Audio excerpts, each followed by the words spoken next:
दोस्तों आज हम दुनिया की पहली यूनिवर्सिटी के बारे में जानेंगे जो हमारे भारत देश की शान थी, नालंदा यूनिवर्सिटी। आज भले ही हमारा भारत देश शिक्षा के मामले में पीछे हो, लेकिन कभी हमारा भारत देश दुनिया के लिए ज्ञान का स्रोत हुआ करता था।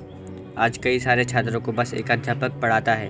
वही हज़ारों वर्ष पहले इस यूनिवर्सिटी के शुरुआत के दिनों में 10,000 से अधिक छात्र और 2,000 शिक्षक शामिल थे, यानी कि 5 छात्रों को केवल एक अध्यापक पढ़ाता था। नालंदा में 8 अलग अलग परिसर थे और 10 मंदिर थे। साथ ही कई मेडिटेशन हॉल और क्लासरूम थे।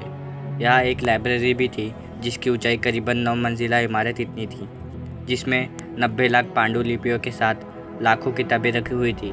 यूनिवर्सिटी में सिर्फ हमारे भारत देश के ही नहीं बल्कि कोरिया, जापान, चीन, तिब्बत, इंडोनेशिया, ईरान, ग्रीस, मंगोलिया और कई सारे देशों के स्टूडेंट यहाँ पढ़ाई के लिए आते थे।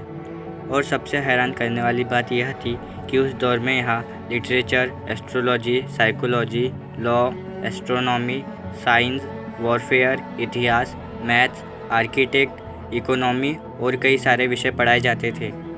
नालंदा यूनिवर्सिटी का पूरा परिसर एक विशाल दीवार से घिरा हुआ था, जिसमें जाने के लिए एक मेन गेट था।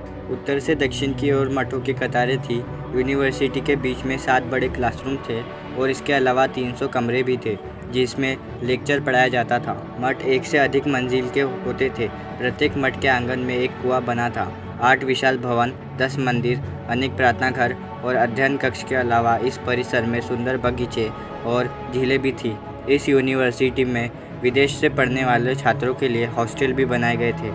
यूनिवर्सिटी में पास होना इतना मुश्किल था कि बस बुद्धिमान विद्यार्थी ही पास हो सकते थे। छात्रों को किसी प्रकार की कोई चिंता न थी। उनके लिए शिक्षा, भोजन, वस्त्र, औषध और उपचार सभी मुफ्त थे।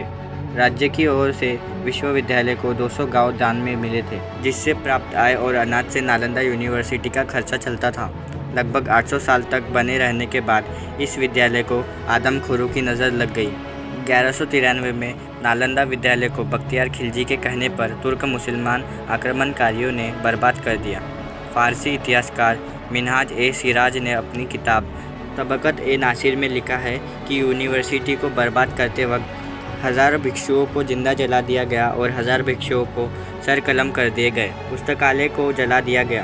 कुछ इतिहासकारों ने लिखा है कि पुस्तकालय में किताबें लगभग 6 महीने तक जलती रही और जलती हुई पांडुलिपियों के धुएं ने एक विशाल पर्वत का रूप ले लिया था। दोस्तों आज भी नालंदा यूनिवर्सिटी में जली हुई ईंटें पाई जाती है।